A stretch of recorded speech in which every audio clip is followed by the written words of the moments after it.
Elder Brown's Backslide, 1885, by Harry Stillwell Edwards. Elder Brown told his wife good-bye at the farmhouse door as mechanically as though his proposed trip to Macon, 10 miles away, was an everyday affair, while, as a matter of fact, many years had elapsed since, unaccompanied, he set foot in the city. He did not kiss her.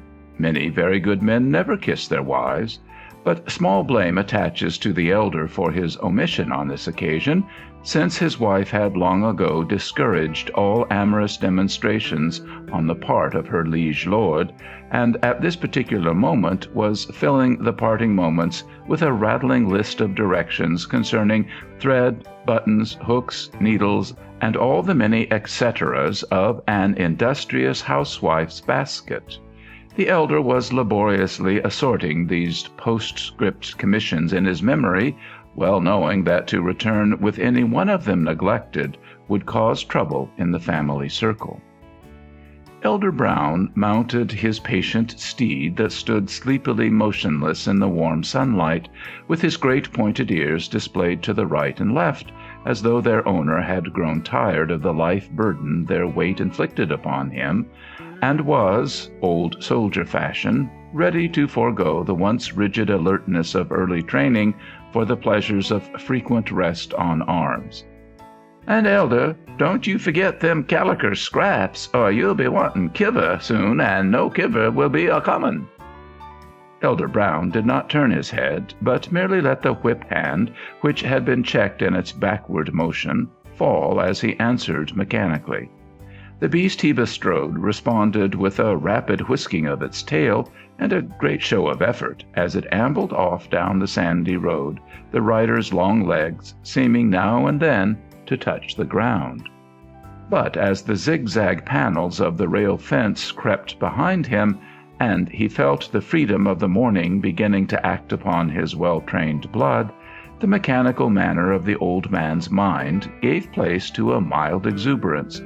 A weight seemed to be lifting from it, ounce by ounce, as the fence panels, the weedy corners, the persimmon sprouts and sassafras bushes crept away behind him, so that, by the time a mile lay between him and the life partner of his joys and sorrows, he was in a reasonably contented frame of mind, and still improving. It was a queer figure that crept along the road that cheery May morning. It was tall and gaunt, and had been for 30 years or more. The long head, bald on top, covered behind with iron-gray hair, and in front with a short tangled growth that curled and kinked in every direction, was surmounted by an old-fashioned stovepipe hat, worn and stained, but eminently impressive. An old-fashioned Henry Clay cloth coat, stained and threadbare, divided itself impartially over the donkey's back and dangled on his sides. This was all that remained of the elder's wedding suit of 40 years ago. Only constant care, and use of late years limited to extra occasions, had preserved it so long. The trousers had soon parted company with their friends. The substitutes were red jeans, which, while they did not well match his court costume, were better able to withstand the old man's abuse, for if, in addition to his frequent religious excursions astride his beast, there ever was a man who was fond of sitting down with his feet higher than his head, it was this self-same Elder Brown. The morning expanded, and the old man expanded with it, for while a vigorous leader in his church, the elder at home was, it must be admitted, an uncomplaining slave. To the intense astonishment of the beast he rode, there came new vigor into the whacks which fell upon his flanks, and the beast allowed astonishment to surprise him into real life and decided motion. Somewhere in the elder's expanding soul, a tune had begun to ring. Possibly he took up the far, faint tune that came from the straggling gang of negroes away off in the field as they slowly chopped amid the thread-like rows of cotton plants which lined the level ground, for the melody he hummed softly and then sang strongly in the quavering, catchy tones of a good old country churchman was, "I'm glad salvation's free." It was during the singing of this hymn that Elder Brown's regular motion-inspired strokes were for the first time varied. He began to hold his hickory up at certain pauses in the melody, and beat the changes upon the sides of his astonished steed. The chorus under his arrangement was, "I'm glad salvation's free, I'm glad salvation's free, I'm glad salvation's free for all, I'm glad salvation's free." Wherever there is an italic, the hickory descended. It fell about as regularly and after the fashion of the stick beating upon the bass drum during a funeral march. But the beast, although convinced that something serious was impending, did not consider a funeral march appropriate for the occasion. He protested, at first with vigorous whiskings of his tail and a rapid shifting of his ears.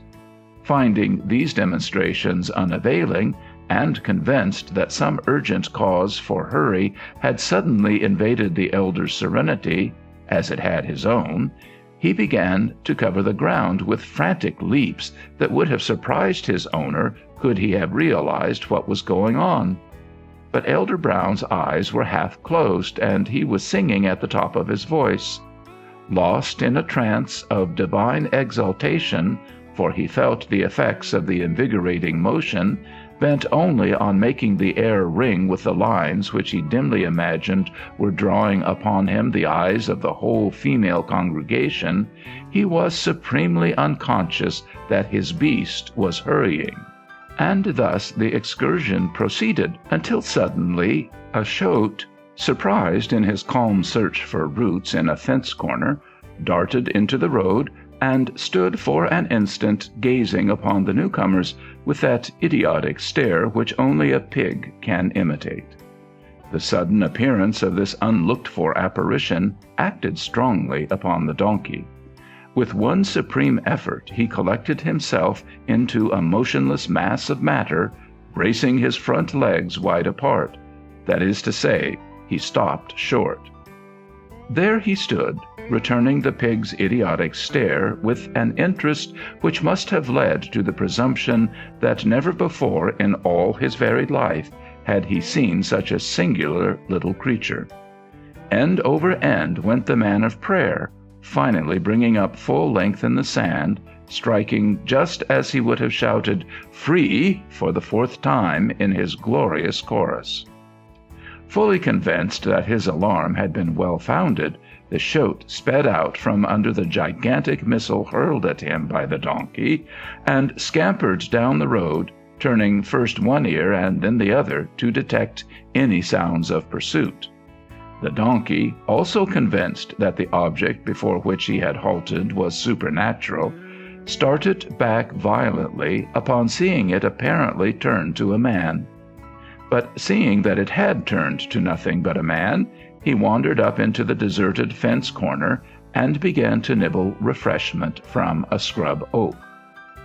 For a moment the elder gazed up into the sky, half impressed with the idea that the camp-meeting platform had given away. But the truth forced its way to the front in his disordered understanding at last, and with painful dignity he staggered into an upright position and regained his beaver. He was shocked again. Never before in all the long years it had served him had he seen it in such shape. The truth is, Elder Brown had never before tried to stand on his head in it. As calmly as possible, he began to straighten it out, caring but little for the dust upon his garments. The beaver was his special crown of dignity. To lose it was to be reduced to a level with the common wool-hat herd. He did his best, pulling, pressing, and pushing, but the hat did not look natural when he had finished. It seemed to have been laid off into counties, sections, and town lots. Like a well-cut jewel, it had a face for him, view it from whatever point he chose, a quality which so impressed him that a lump gathered in his throat and his eyes winked vigorously. Elder Brown was not, however, a man for tears. He was a man of action.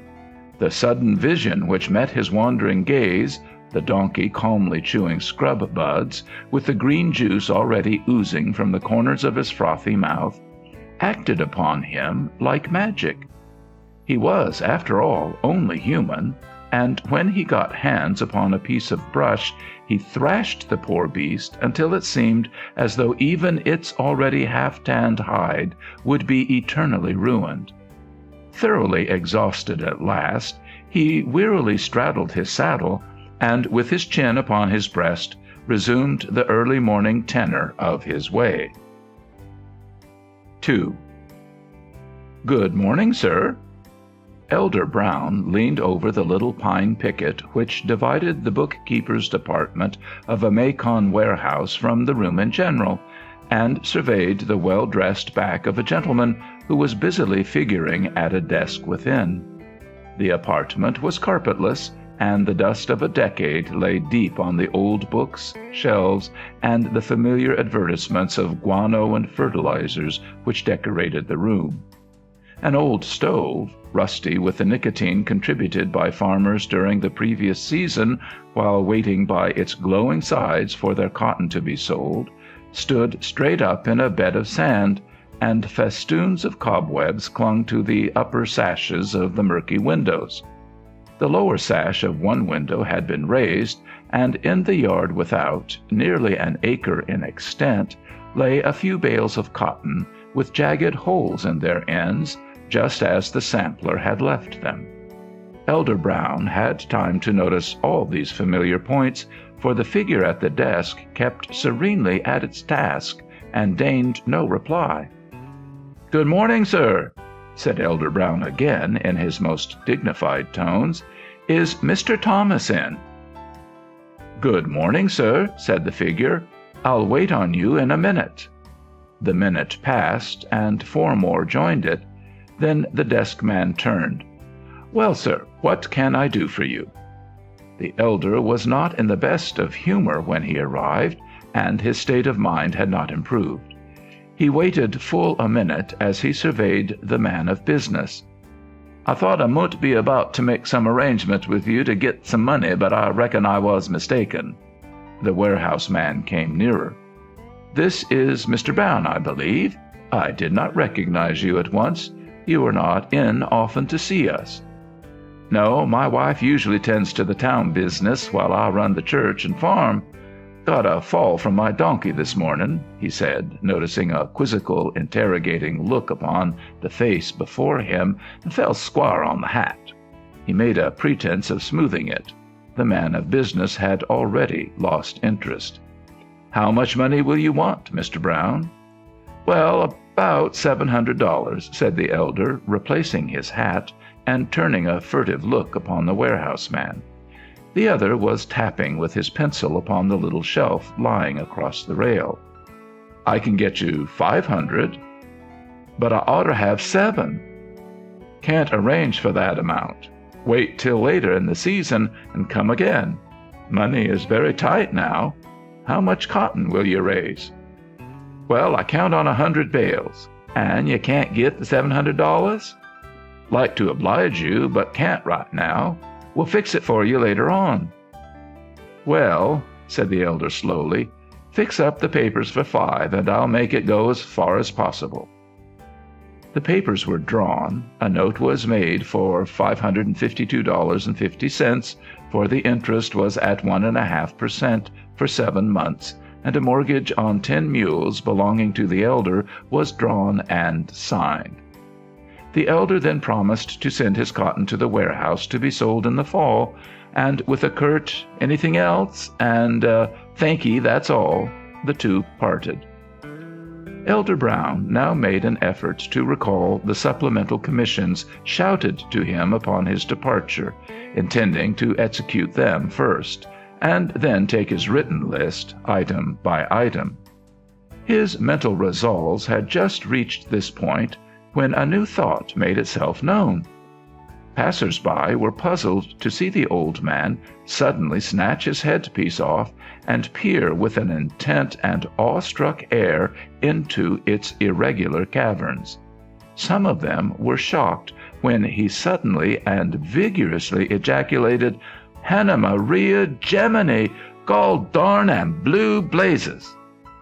He had suddenly remembered having placed his memoranda in that hat, and as he studied its empty depths, his mind pictured the important scrap fluttering along the sandy scene of his early morning tumble.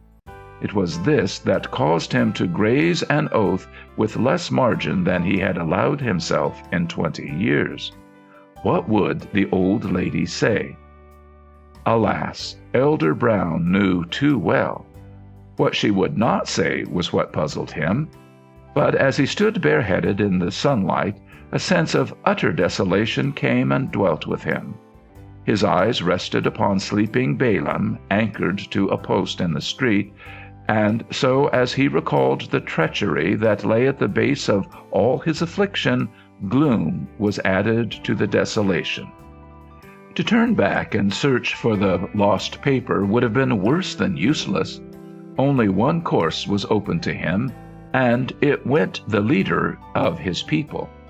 He called at the grocery, he invaded the recesses of the dry goods establishments, he ransacked the hardware stores, and wherever he went, he made life a burden for the clerks, overhauling showcases and pulling down whole shelves of stock.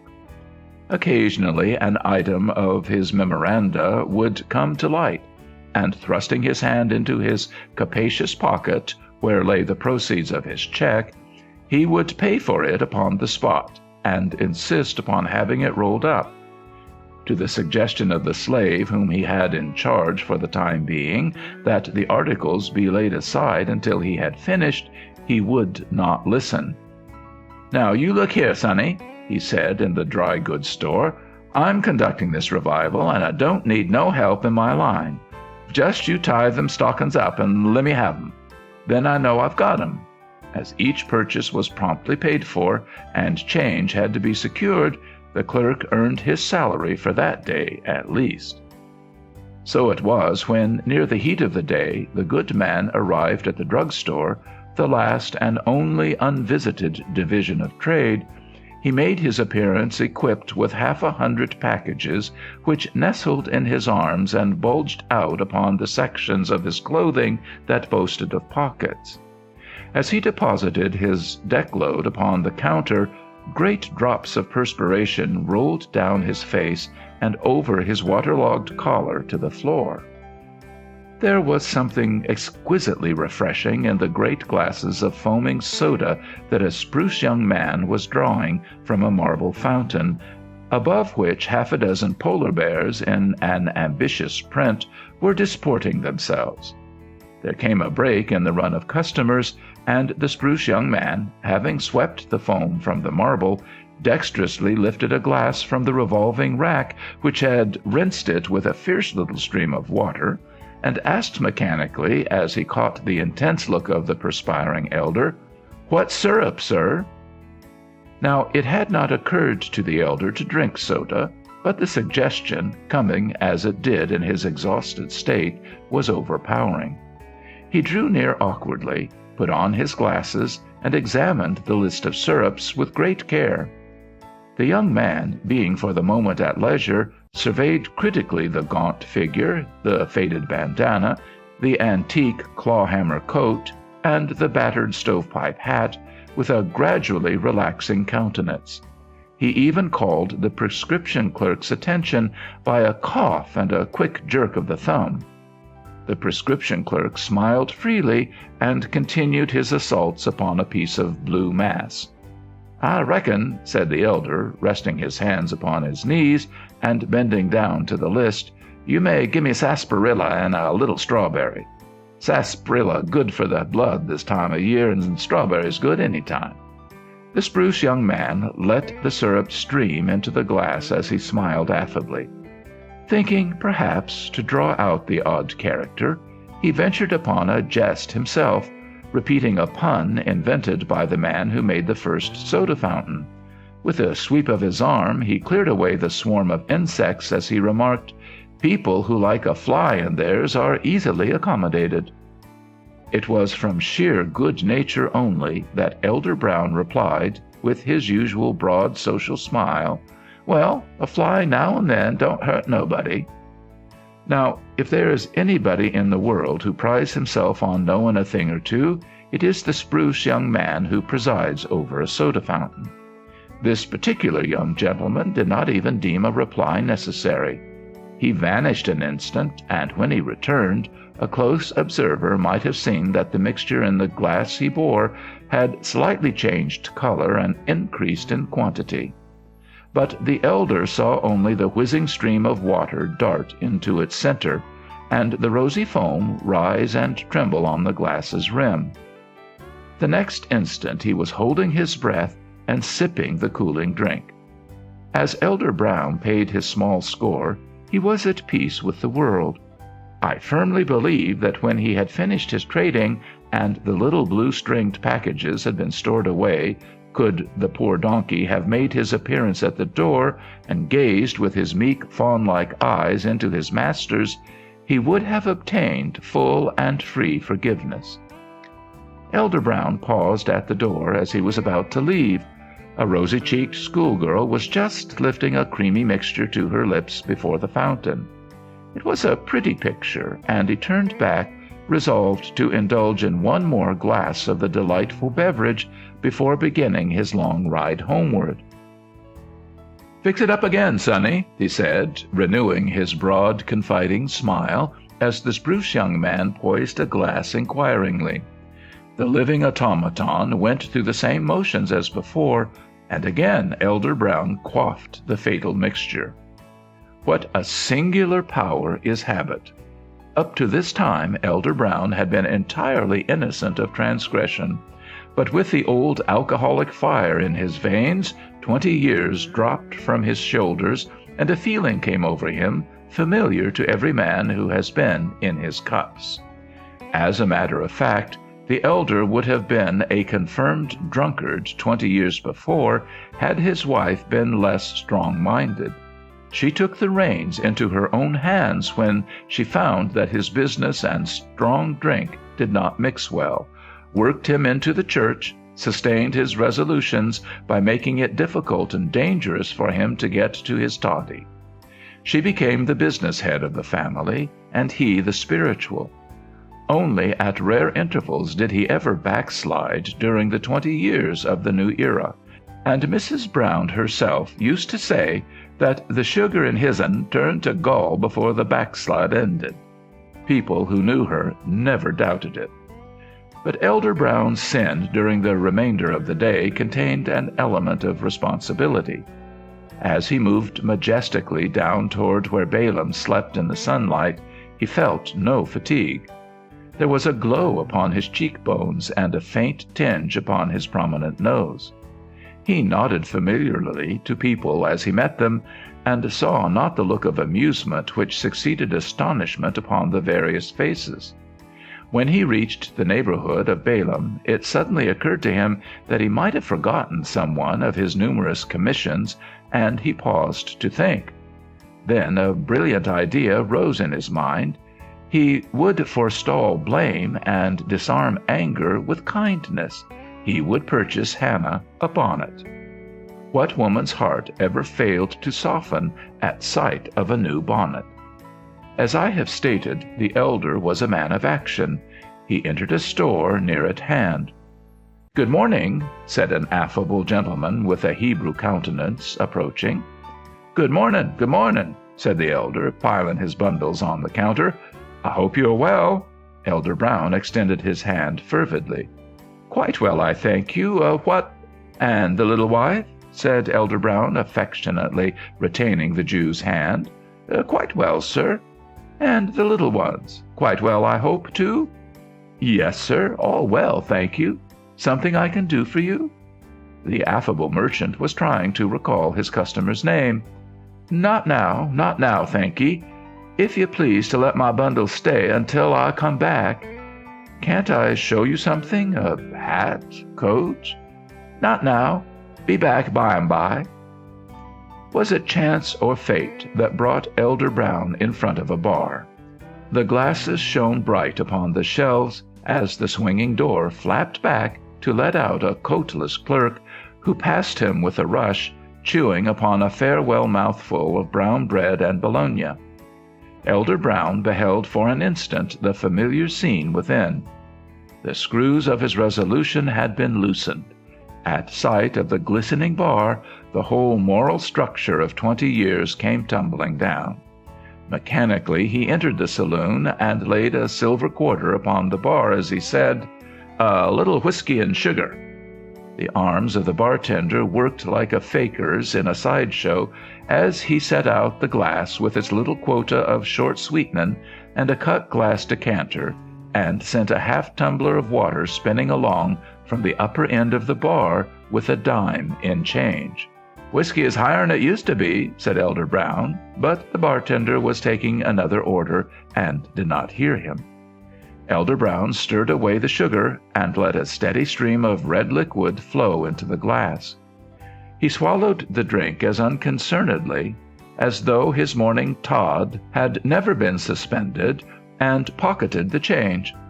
"But it ain't any better than it was," he concluded as he passed out. He did not even seem to realize that he had done anything extraordinary.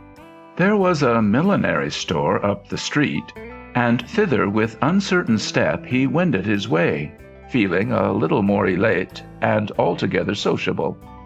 A pretty black-eyed girl, struggling to keep down her mirth, came forward and faced him behind the counter.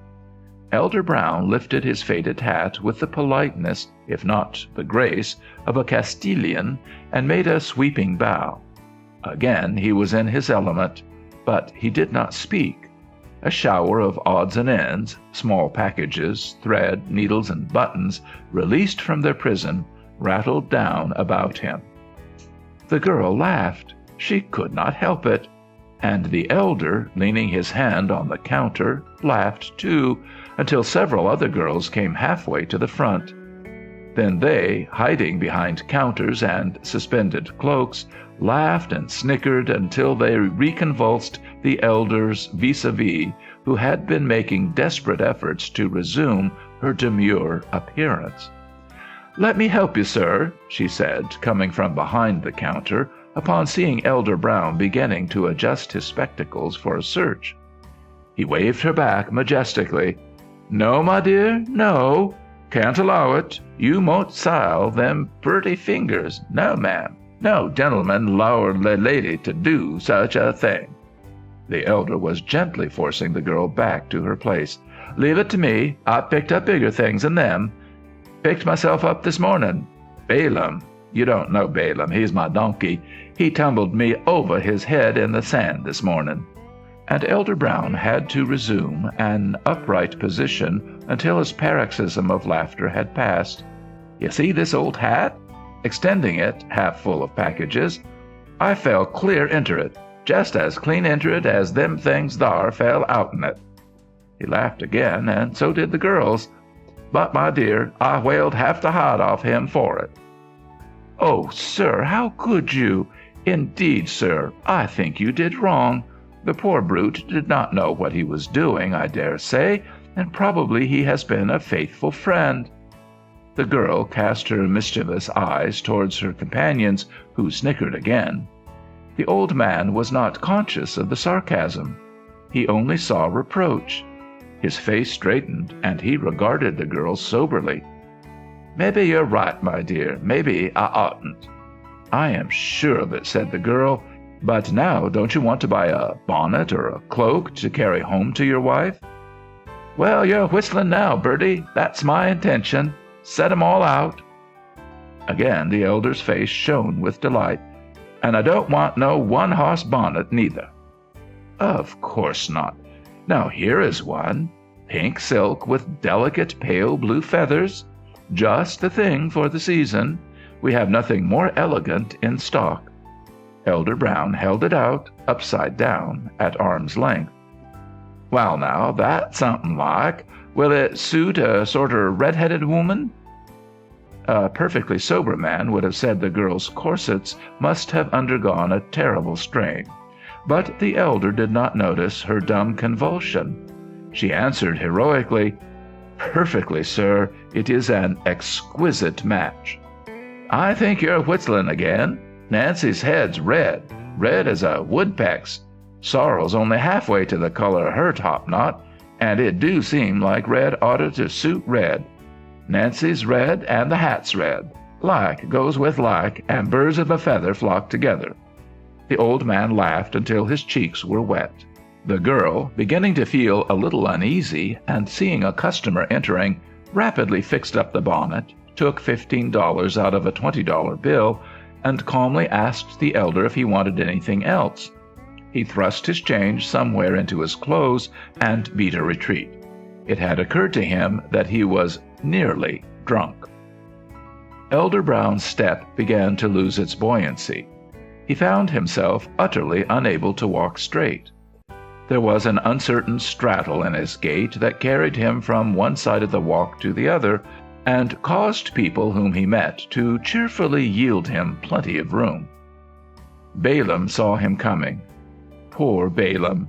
He had made an early start that day, and for hours he stood in the sun awaiting relief. When he opened his sleepy eyes and raised his expressive ears to a position of attention, the old familiar coat and battered hat of the elder were before him. He lifted up his honest voice and cried aloud for joy. The effect was electrical for one instant. Elder Brown surveyed the beast with horror, but again in his understanding there rang out the trumpet words, "Drunk, drunk, drunk, drunk, unk, unk." He stooped instinctively for a missile with which to smite his accuser, but brought up suddenly with a jerk and a handful of sand. Straightening himself up with a majestic dignity, he extended his right hand impressively. "You're a gall-dern liar, Balaam, and blast your old buttons. You can walk home by yourself, for I'm danged if you'll ride me step." Surely Coriolanus never turned his back upon Rome with a grander dignity than sat upon the old man's form as he faced about and left the brute to survey with anxious eyes the new departure of his master. He saw the elder zigzag along the street and beheld him about to turn a friendly corner. Once more he lifted up his mighty voice, "Drunk, drunk, drunk, drunk, drunk, drunk, drunk, drunk, drunk." Once more the elder turned with lifted hand and shouted back, "You're a liar, Balaam, gall-dern you! You're a infamous liar!" And then he passed from view. 3. Mrs. Brown stood upon the steps anxiously awaiting the return of her liege lord. She knew he had with him a large sum of money, or should have, and she knew also that he was a man without business methods. She had long since repented of the decision which sent him to town. When the old battered hat and flower-covered coat loomed up in the gloaming and confronted her, she stared with terror. The next instant she had seized him. "For the Lord's sake, Elder Brown, what ails you? As I live, if the man ain't drunk— Elder Brown! Elder Brown! For the life of me, I can't make you hear. You crazy old hypocrite, you deceiving old sinner. You black-hearted wretch, where have you been?" The elder made an effort to wave her off. "Woman," he said, with grand dignity, "you forget yourself. Sure know where I've been, swells, I do. Been to town, wife, and see you what I brought. The finest hat, old woman, I could get. Look at the color. Like does it's like. It's red, and you're red, and it's a dead match. What you mean? Hey, hold on, woman, you Hannah, you." She literally shook him into silence. "You miserable wretch, you low-down drunken sot. What do you mean by coming home and insulting your wife?" Hannah ceased shaking him from pure exhaustion. "Where is it, I say? Where is it?"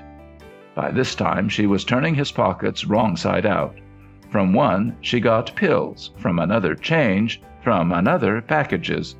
"The Lord be praised, and this is better luck than I hoped for.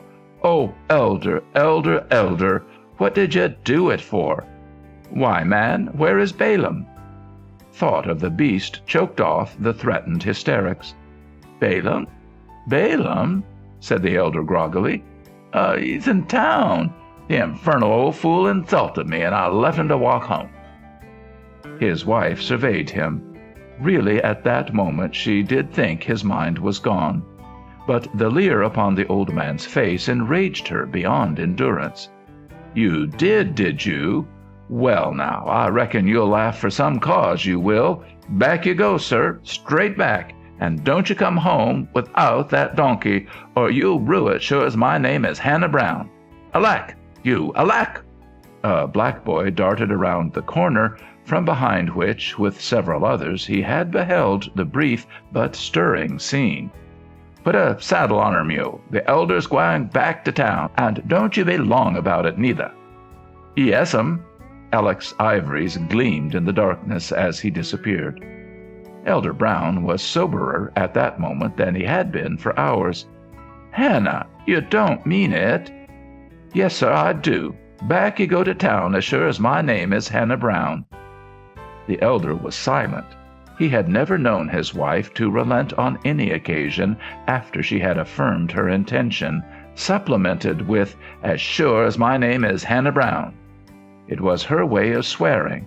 No affidavit would have had half the claim upon her as that simple enunciation.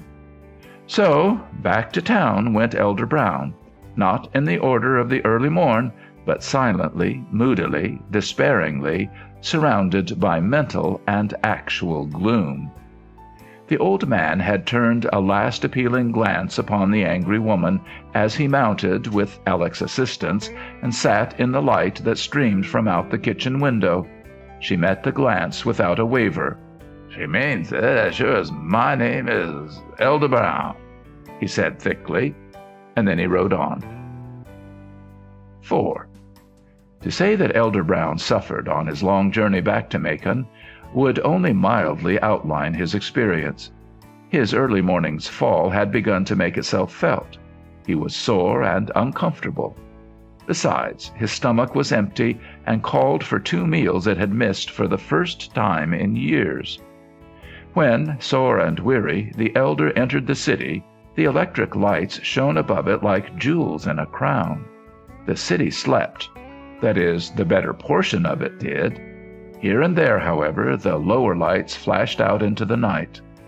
Moodily the elder pursued his journey, and as he rode, far off in the night, there rose and quivered a plaintive cry. Elder Brown smiled wearily.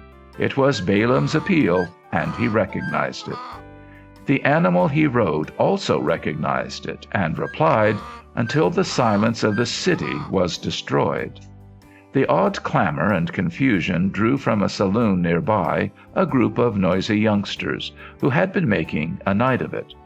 They surrounded Elder Brown as he began to transfer himself to the hungry beast to whose motion he was more accustomed, and in the hail-fellow well-met style of the day began to bandy jests about his appearance. Now Elder Brown was not in a jesting humor. Positively, he was in the worst humor possible. The result was that before many minutes passed, the old man was swinging several of the crowd by their collars and breaking the peace of the city. A policeman approached, and but for the good-humored party, upon whom the elder's pluck had made a favorable impression, would have run the old man into the barracks. The crowd, however, drew him laughingly into the saloon and to the bar. The reaction was too much for his half-rallied senses. He yielded again. The reviving liquor passed his lips, gloom vanished, he became one of the boys. The company into which Elder Brown had fallen was what is known as first class. To such, nothing is so captivating as an adventure out of the common run of accidents.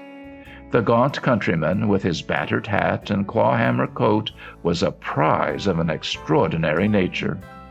They drew him into a rear room, whose gilded frames and polished tables betrayed the character and purpose of the place, and plied him with wine until 10,000 lights danced about him.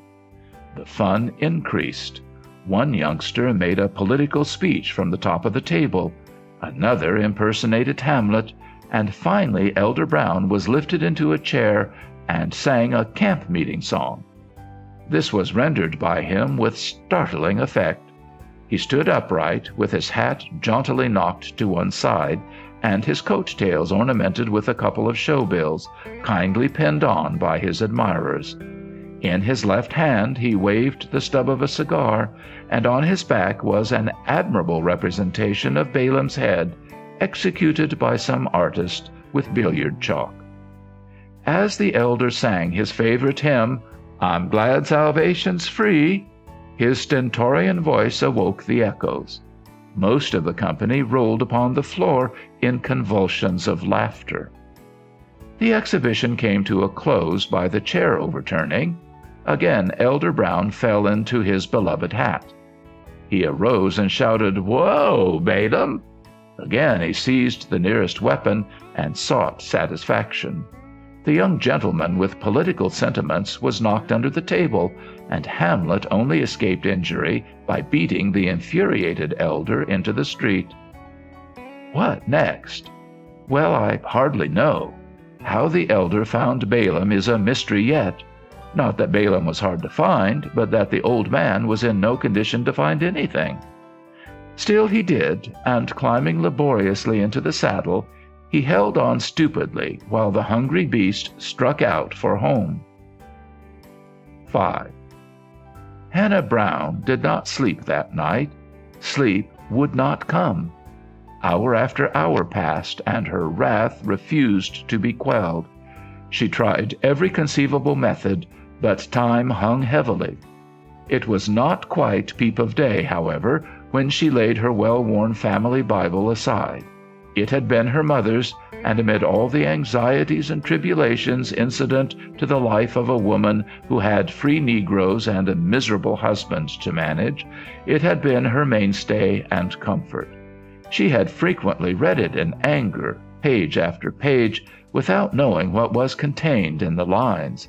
But eventually the words became intelligible and took meaning. She wrested consolation from it by mere force of will. And so, on this occasion, when she closed the book, the fierce anger was gone. She was not a hard woman naturally. Fate had brought her conditions which covered up the woman's heart within her, but though it lay deep, it was there still. As she sat with folded hands, her eyes fell upon what? The pink bonnet with the blue plume. It may appear strange to those who do not understand such natures, but to me her next action was perfectly natural. She burst into a convulsive laugh, then, seizing the queer object, bent her face upon it and sobbed hysterically. When the storm was over, very tenderly she laid the gift aside, and bareheaded passed out into the night. For a half-hour she stood at the end of the lane, and then hungry Balaam and his master hove in sight. Reaching out her hand, she checked the beast. "William," said she very gently, "where is the mule?" The elder had been asleep. He woke and gazed upon her blankly. "What mule, Hannah?" "The mule you rode to town."